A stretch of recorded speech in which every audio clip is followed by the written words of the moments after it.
Frères et sœurs, chers amis, nous voilà aujourd'hui encore à aborder un psaume dont vous verrez qu'il a de quoi nous parler pour ce jour de Vendredi Saint. Et c'est toujours en m'appuyant sur les commentaires des pasteurs Maillot et Lelièvre et du Père Vesco que je peux vous proposer ce temps de découverte, de méditation, de compréhension de nos psaumes. Et c'est aujourd'hui le psaume 38, donc 37, dans les traductions de nos Bibles catholiques. Je vous laisse le temps de lire ce psaume.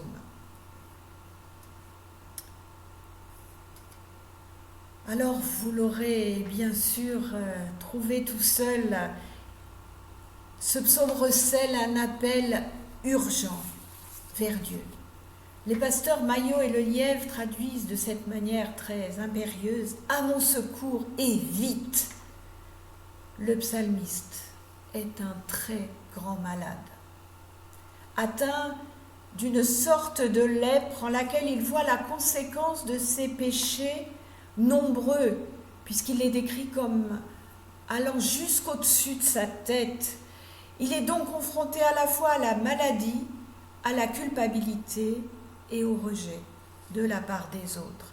Il pense que Dieu l'a blâmé et corrigé, le voilà donc sévèrement atteint dans son corps. L'épreuve qu'il subit, il l'aperçoit comme venant de Dieu. Peut-être en désespoir de cause, en se basant en cela sur la conception en cours dans son environnement culturel.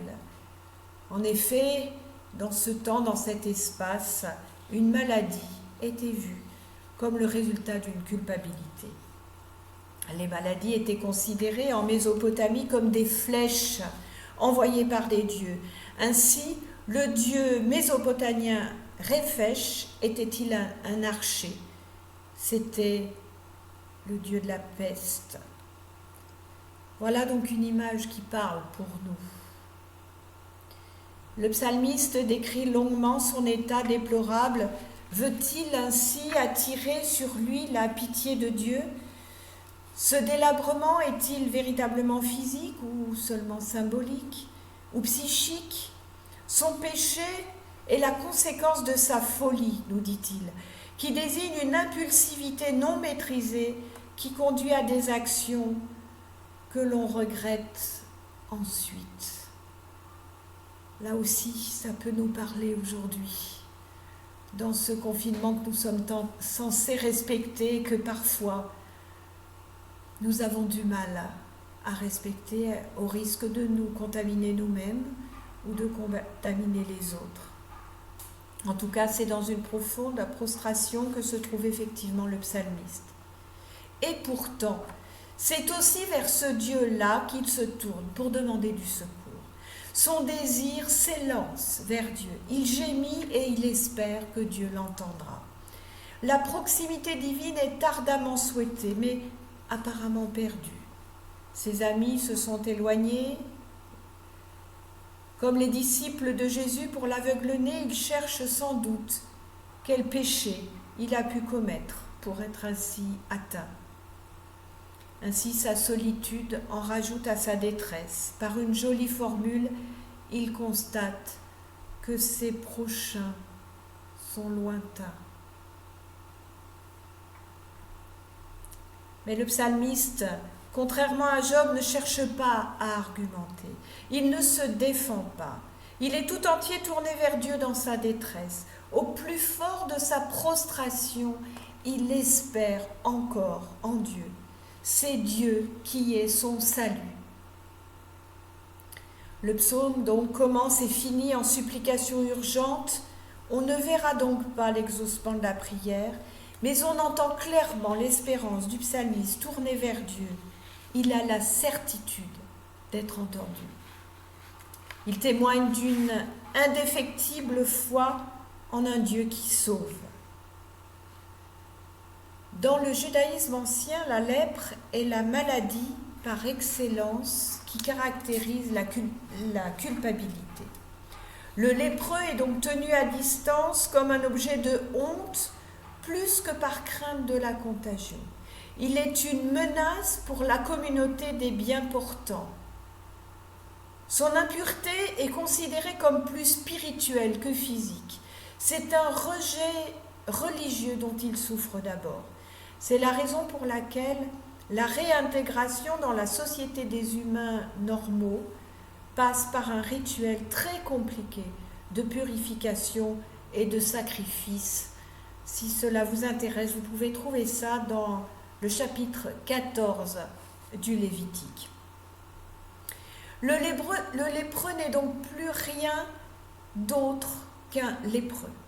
Il n'est plus membre de la société des humains, il n'est plus un mari, un frère, un commerçant, rien d'autre qu'un lépreux.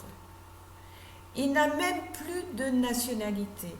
Dans l'évangile de Luc, au chapitre 17, on trouve ensemble Samaritains et Israélites réunis par leur commune infortune. Leur communauté n'est plus leur nationalité, c'est celle des lépreux. Et plus troublant est que le lépreux accepte lui-même ce verdict. Il se reconnaît comme porteur de la colère divine. Dès lors, si l'on pense à Jésus, le fait de toucher le lépreux est un acte transgressif très fort qui étonnera les spectateurs plus encore peut-être que la guérison. En effet, en touchant cet homme, Jésus se charge de la malédiction, de la colère, du rejet qui frappe cet homme. En faisant ce geste, Jésus anticipe ce qu'il accomplira sur la croix. Il détruit toute mort sociale, se charge de tout ce qui nous aliène, brise tous les tabous et rejette la culpabilité qui rend malade pour offrir la guérison qui permet le renouveau de la vie. En ce vendredi saint, nous entendons cela avec force. Et curieusement, ce psalmiste, du fond de sa déchéance, a déjà compris cette dimension-là de Dieu. Il croit fermement que le Seigneur est au-dessus de tous les péchés, de tous les tabous, de toutes les culpabilités. Avec Dieu, l'impossible est quand même possible. Le psalmiste espère en Dieu contre toute espérance. Son espérance est en Dieu seul car il constate qu'en lui-même, il n'y a que faute et misère, rien qui lui doive le pardon ou la guérison. Bien sûr, il espère que sa prière sera entendue, que Dieu aura pitié de son gémissement.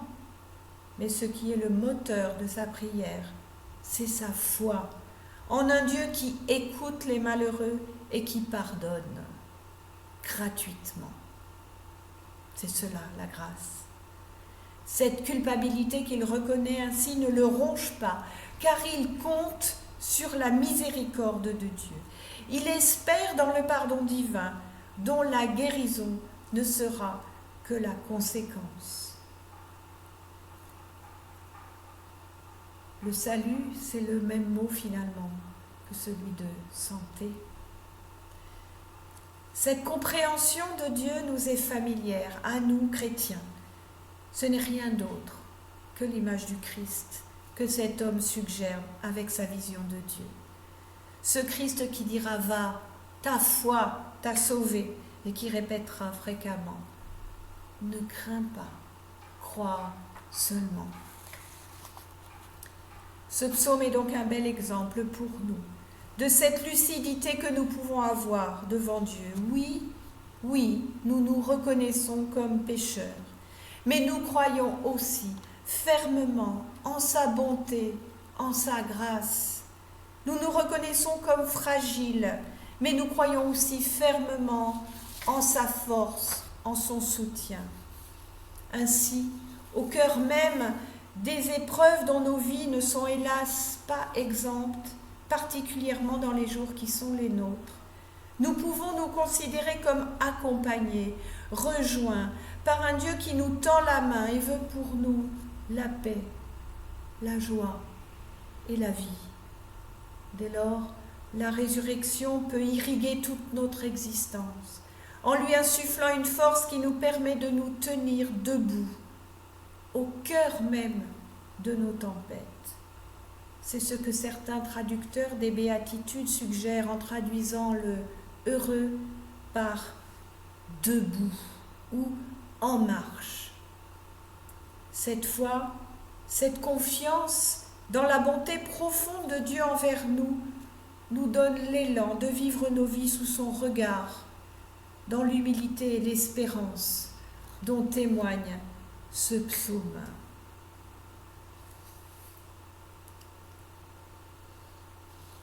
Frères et sœurs, Jésus aujourd'hui se charge de nos peines, de nos souffrances, et il les mène jusqu'à la résurrection, notre résurrection, en même temps que la sienne. Alors, heureux sommes-nous debout.